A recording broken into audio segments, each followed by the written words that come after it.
ready to dive deep.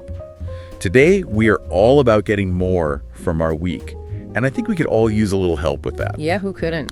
We're looking at this video, The Wisdom Path, and the creator is saying they completely changed their life in a single week using 5 habits. Okay. So I am a little skeptical, but also I gotta know, what are these 5 habits? Especially because it's all about mindfulness and simplicity, and I think that's something our listeners can get behind. Yeah, a week is a bold claim. Yeah. But even if we put that aside for a second, what I think is really interesting is that simple things can have a ripple effect. Yeah. Our brains love habits, so if we can swap out some bad ones for good ones, well, that's when things start to get good. All right, so habit number 1 is getting up early. Okay. And I will admit, I am not a morning person. Really? At all. But the creator of this video, they weren't either, but they talk about this change. Like going from just a stressful, crazy morning to having some quiet time to, set yourself up for the day. Yeah. That's where the mindfulness comes in. Yeah. Instead of just rushing into your day, checking emails right away, to-dos, you can decide how you want to start the day, even having that little bit of quiet before the day starts. There's a story in the video about watching the sunrise and how grounding that is when you make time for it. Yeah. So, maybe we can't all be, Zen masters as soon as we wake up. Yeah. But even 15 minutes could help, right? Oh, yeah. I'm picturing our listener, they could use that time to read a little bit or just have their coffee in peace before the day starts. For sure. Or some people, they like to write in the mornings, just whatever is in their head to get it out. Yeah. Some people, they like to journal about what they're grateful for. And there's a lot of research to show that can help with your mood and even help you deal with stress. And even 5 minutes of just breathing can really help you relax and start the day off calm. All right. Habit number 2 is moving every day. And I know our listeners, they're busy, so I know what they're thinking. I don't have time. Yeah, it's hard. But the person who made the video, they didn't want to exercise at first either, but they said they made themselves do even just 20 minutes every day, no matter what. And they started seeing all these benefits, and not just physical, but mental benefits too. Yeah, we always think of exercise as something we have to do for our bodies. Right. But we forget about how it can help our minds too. There are studies that show that even a little bit of exercise can help you focus, help with stress, and it can even make you more creative. That runner's high, it's real. Right. In the video, the creator talks about running in cold air, and it's not about how hard it is physically. Okay. It's this feeling of freedom, being connected to nature, almost like meditating while you're moving. It's all about finding something that you like to do. That could be dancing or hiking or swimming, whatever makes you want to move and helps you clear your head. For our listener, they're probably mentally exhausted by the middle of the day. That 20 minutes could be a way to reset. For sure. Yeah. It doesn't have to be super intense. A quick walk at lunch can make a big difference. It's more about doing it regularly, not just doing a lot all at once. So habit number 3, and this one was kind of surprising, journaling. Yeah, I know. It's pretty simple, right? But the creator of the video, they didn't think much of it at first. They thought it was just something that deep people did, but then they started doing it, even just writing a little each night. Okay. And they found it really helpful for thinking about themselves. It's they found this secret way to figure out all their thoughts and emotions, Yeah, exactly. They talk about this feeling of letting go, getting things out of their head and onto the paper. Right. I think a lot of us can relate to that, especially with how busy everything is these days. But how does writing things down actually help you see things more clearly? Yeah, that's a good question. I think about it as putting some space between you and what you're thinking. When you write things down, you can look at them differently, more objectively. You start to see how you react to things, the things you worry about, even your habits. It's like having a conversation with yourself, but one where you can actually step back and listen. That's a great way to think about it. So it's not about being hard on yourself or trying to solve everything right away. Right. It's more about just noticing what's going on inside your head. For our listener, who's probably juggling a ton of things, that could be so helpful for making good decisions. For sure. And journaling doesn't have to be this big, complicated thing. You can start with just a few minutes. Yeah. Some people use prompts to get them started, like, what are 3 things I'm grateful for? Or what did I learn today? Oh, those are good. Yeah. So let's move on to habit number 4, mindful eating. Okay. We've all heard about this, right? Right. But the way they talk about it in the video is really interesting. The creator was saying that they used to just like scarf down their food while looking at their phone, not even tasting it. Yeah, I've definitely done that. Me too. It's so easy to eat without even thinking about it when you're busy doing other things. But what's really interesting is that they started to like actually savor their food, paying attention to the taste, how it feels in their mouth, even how it smells. Yeah. It's like turning eating into like an event. It really is. But is that all it takes to be more mindful about eating? It's a good place to start.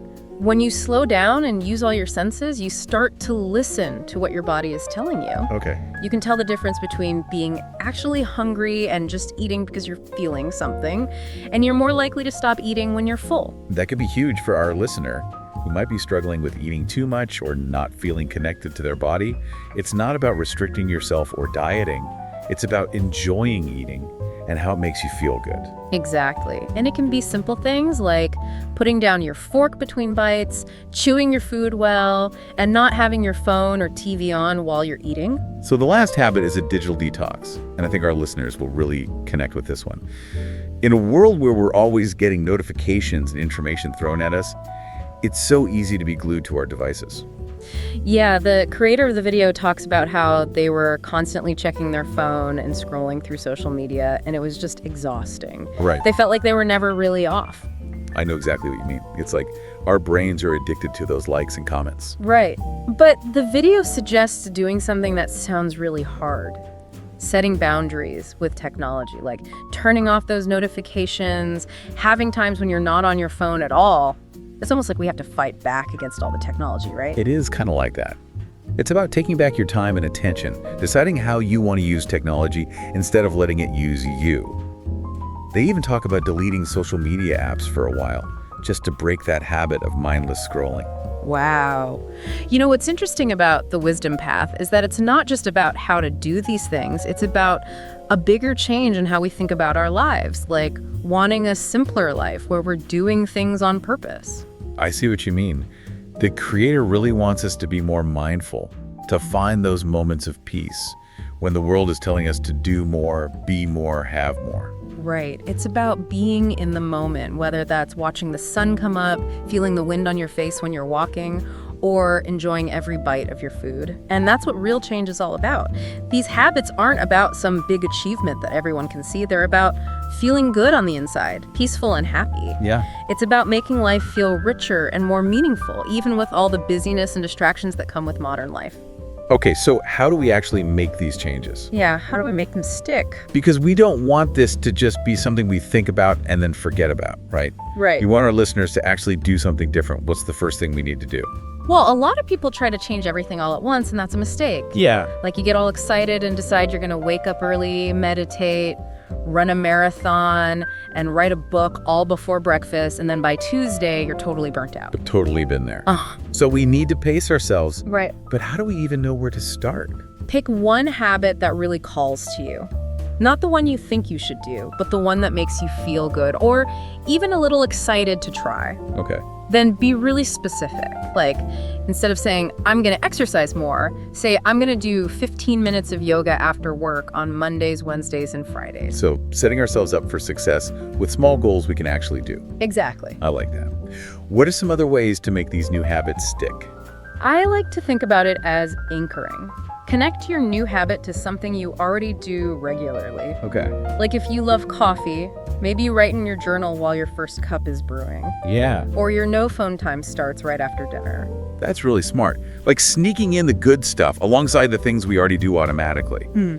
But I know that even when we really want to do something, life gets in the way. Sometimes you just don't have those 15 minutes. How do we keep going without getting discouraged? First, remember, you don't have to be perfect. Doing something for even 5 minutes is better than not doing it at all. But what really helps is remembering why you're doing this. Why is this habit important to you? How will it make your life better?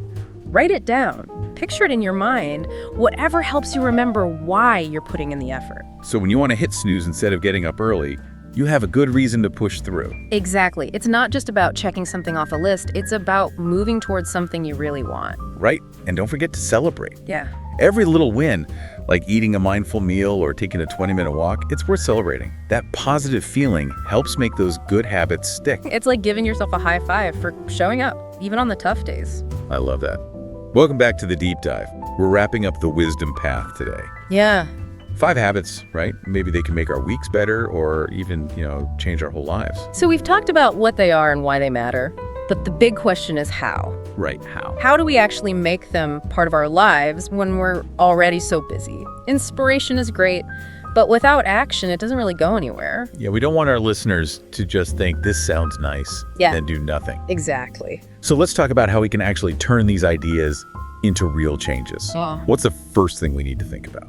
I think one of the biggest mistakes people make is trying to change everything all at once. Yeah. They get super motivated and decide they're going to wake up at 5 a.m., meditate, run a marathon, write a novel, all before breakfast. And then they're completely burnt out by Tuesday. Oh, yeah. Been there. Yeah. So we need to take it slow. For sure.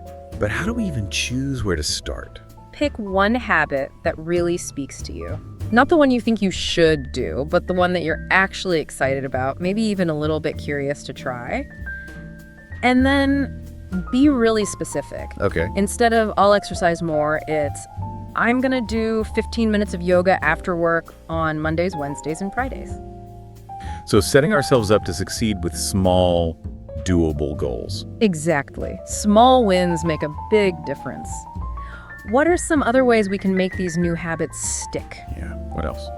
Think about anchoring. Connect the new habit to something you already do regularly. Like, if you can't live without your coffee, maybe you write in your journal while your coffee's brewing. Oh, yeah. Or you start your no phone time right after dinner. That's a great idea. Like sneaking in the good stuff along with our regular routines. But I know that even when we're really trying, things happen. Sometimes those 15 minutes just aren't there. How do we stay consistent without getting down on ourselves? Well, remember that consistency doesn't mean perfection. Even just 5 minutes of journaling is better than none. But the most important thing is remembering why you're doing this. Why is this habit important to you? What will it change in your life?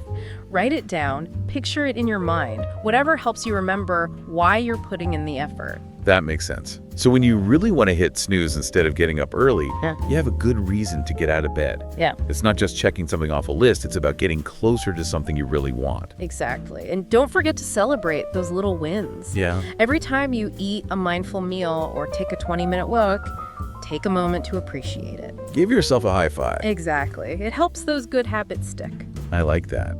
So what about when we mess up? Like, I can totally picture our listeners saying they'll put their phones away before bed, but then ending up scrolling at 2 a.m. It happens. What do we do then? First, take a breath. We're all human. This stuff is hard. It's not about never messing up. It's about getting back on track. Be kind to yourself. Yeah. Maybe you could journal about what made you pick up your phone so late, or plan a little reward for yourself for sticking to your no phone goal next time. So it's about learning, not about passing or failing some test. This has been really great, but I have one more question. Okay. You mentioned finding your tribe, people who support you. Yeah. How important is that when you're making these kinds of changes? I think it can be super important. Tell a friend about your goal to wake up earlier. Ask your partner to walk with you. Find an online group for people who love journaling.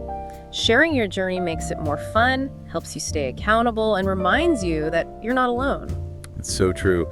We often think about personal growth as something we do by ourselves, but it's so much easier when you have people cheering you on, people to celebrate with, and even to vent to when things are hard. Exactly. So to our listeners out there, remember that these 5 habits aren't just about changing your schedule, they're about finding a way to be more mindful and happy in your life. And the best part is, you get to choose your own path.